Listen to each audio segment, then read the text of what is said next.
Hello everyone, welcome back to my YouTube channel. In today's video, I'm going to teach you how to draw perfect human face using grid method.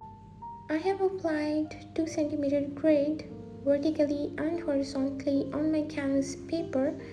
Now the question here is that how you people are supposed to apply grid on your reference image. So here's the answer. All you have to do is download an app called PD Sport from App Store. I have tried multiple online platforms for applying grid, but Prettysport's been the best, so that's why I'm suggesting you people to install it right away. So all you have to do is follow the reference image, and while sketching it out, you have to focus on the particular box. For example, right now, as you people can see, I'm doing the hair, but I am doing it very carefully. I am constantly focused on the boxes and the numbering. The numbering usually makes it quite easy for us because we won't have to count it again and again, and we can save a lot of time.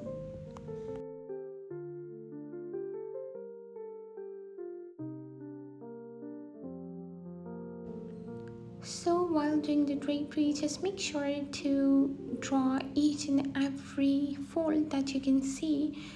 By doing so, you'll be able to paint details pretty well.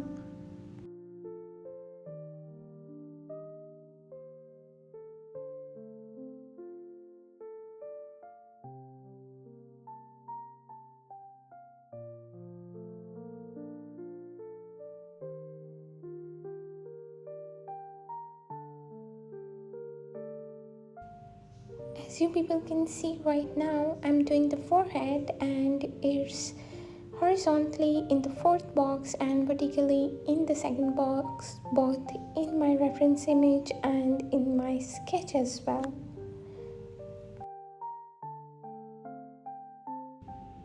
The chin should be in the sixth box vertically and horizontally both.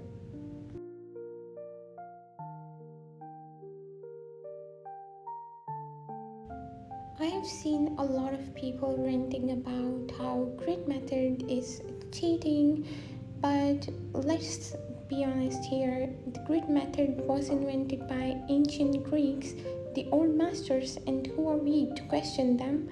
And this is the most absolute way of getting the proportions right. And when it comes to other methods like Loomis, there is no comparison between Loomis one and the grid one, because grid one is like way better than the Loomis one.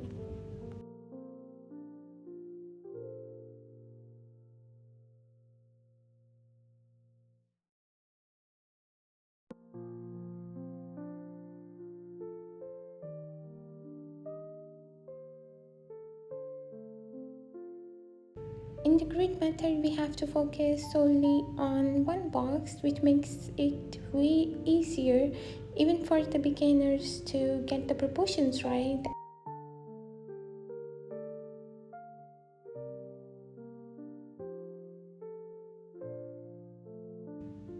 Now I'm moving on to the drapery. Using grid method really helps me to stay accurate with the folds and shadows.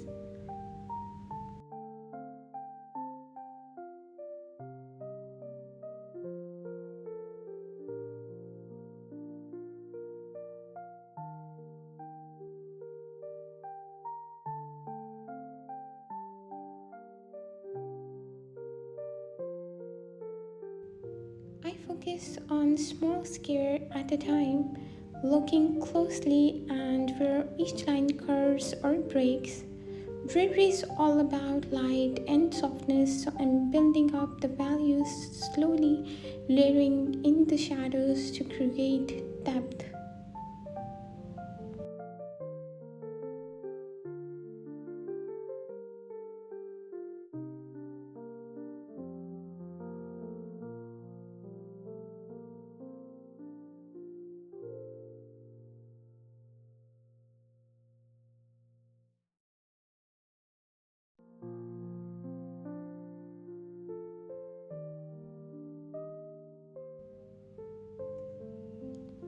also paying attention to the way the fabric flows and overlaps.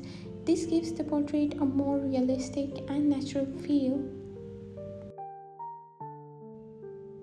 Just remember, patience is the key here. Just trust the process and let it come together square by square. Right now, I'm working on the outline of the drapery using grid method, and at this stage, I'm not focusing on the shading or details, just the main lines and the structure.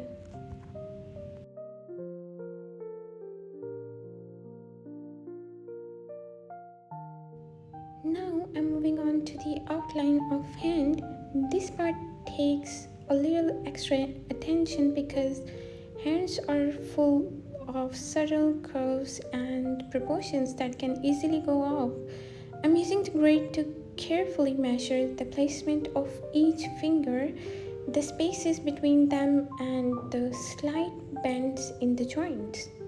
That's how it goes, and as you can see in the reference image as well, I am focusing on every square. Now I start outlining the hair. This portrait has long and wavy brown hair, so I'm not drawing every single strand.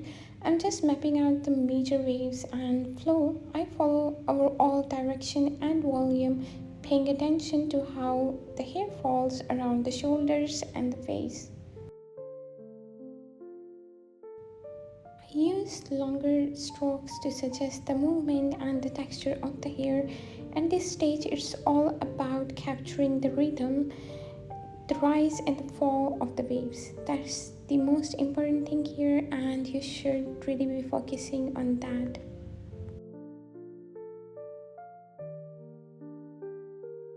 Since it's going to be painted later, I'm keeping the outline simple but accurate, building a solid base to guide me during the coloring and the detailing process.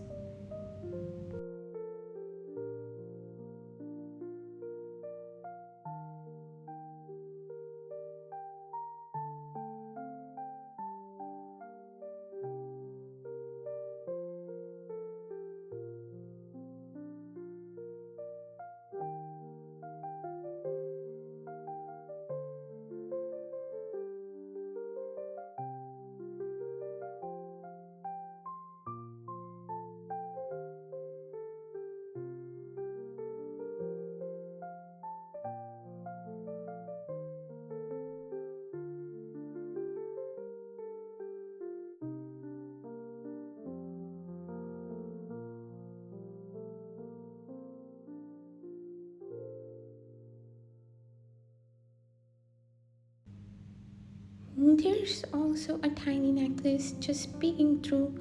It's a small detail, but it adds elegance and personality to the portrait. I'm lightly sketching its position, making sure it sits naturally along the collarbone and follows the curves of the neck. Since it's delicate, I'm keeping the lines minimal, just enough to suggest the shape without overdoing it.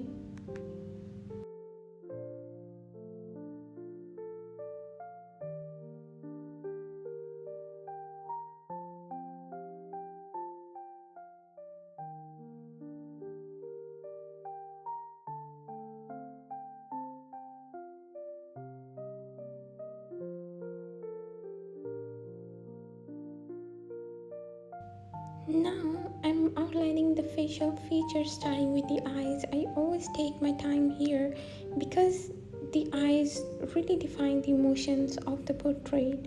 Using the grid, I carefully place the eyelids, iris, and the subtle angles around the corners. I'm not adding details yet, just marking shapes and keeping everything symmetrical and in proportion.